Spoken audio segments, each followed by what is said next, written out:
I was born in a small, little tiny town, right next to Detroit, to the border of city Detroit. Born in Grosse Pointe Farms, and that's pretty close. Cottage Hospital. So, no, there was a farmland back around 1740s. It's all city. It's like suburbs, but it's built up. It's not like a city where it's inner city.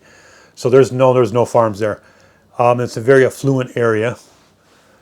Although we grew up poor. Detroit is crazy. It's rough, crazy, and it'll eat you alive if because there's crime, drugs. Cops are crooked. Not all, but quite a few of them. I've known a few. My mom's known a few. She's dated cops before that were crooked. I mean, some run drugs with the drug dealers. Some are paid off, and some are good guys. Apparently good. It's a crazy place, so it's depressing. Yeah, work was hard. You got to get out if you can, and not many people get out.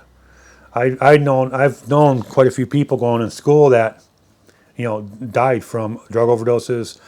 Some were shot. Some were in prison for anything from rape to murder, and some got killed in prison, and some are rotting in prison.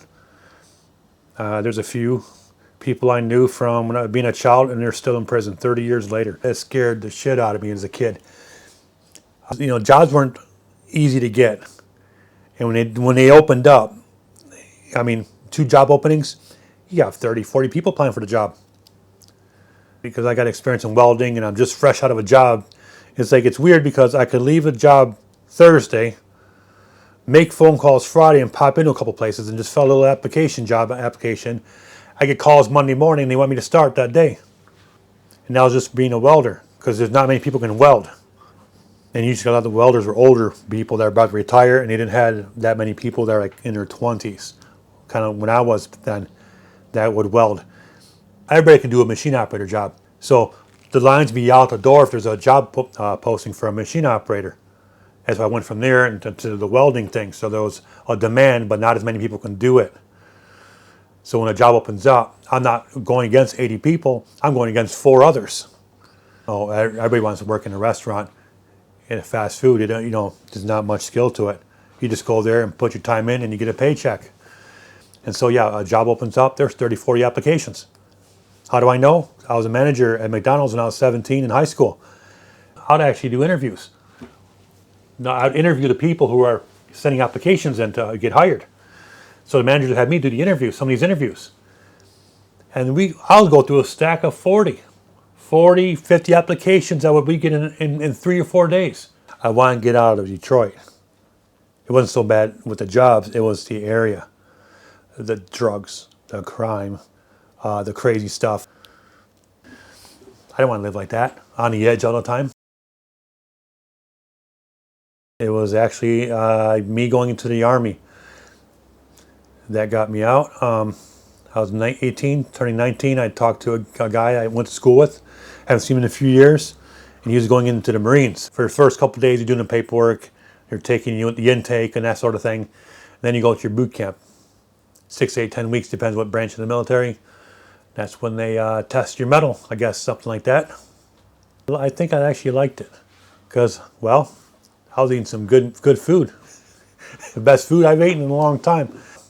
You're up and at 'em all the time. 4:30 in the morning, getting up, and 8 o'clock at night, you're nice over. A lot of physical activity, got me in shape. They play the mind games and stuff like that. I'm kind of I guess I'm a little stubborn and independent, where I didn't like being told what to do, when to do it, when to go to the bathroom, when to do this and that. It's like, you get that all the time. It was more of a mental game, the actual physical. Because it helped me be disciplined and to be cool under pressure. And that sort of thing. I mean, not just go off like a firecracker, but able to control that. And can be a very stressful situation, and you just automatically do something, and you do what you got to do. If you're marching, if you're shooting a gun, if you're working, if you're mapping, you're going down trails in a forest, whatever, and there's gunshots, there's flares, and in those kind of scenarios, you're not going to lose and go all crazy. You're just going to, you can stay focused in light of what's all happening around you a certain way. And boot camp is like that. They make it as strict as possible. Under a year, they changed my contract.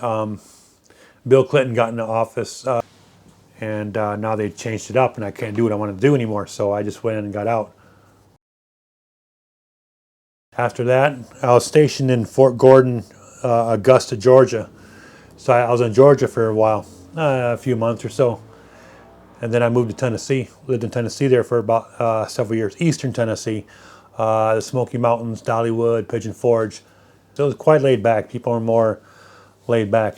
It was not like so depressing as Detroit was. And it wasn't crime ridden. And it wasn't like if you go into, certain side of town you might get shot at. Nothing like that at all. It's nice and quiet at night. You can actually walk outside, and someone's not gonna jump you for drugs. Nothing like that to worry about. It's just nature stuff, sort of thing. The park's nearby, so you can go up there and go in the forest, and you can do walking around the trails, camping, hiking, and that sort of thing. So it's pretty nice, really nice there. Whole different world. Yeah, good because nighttime you can see the little lightning bugs outside. Stars are brighter. You can smell the air much better, and you can smell like in the fall. You can smell the pollen in the air. The springtime, you can smell the flowers all over the place.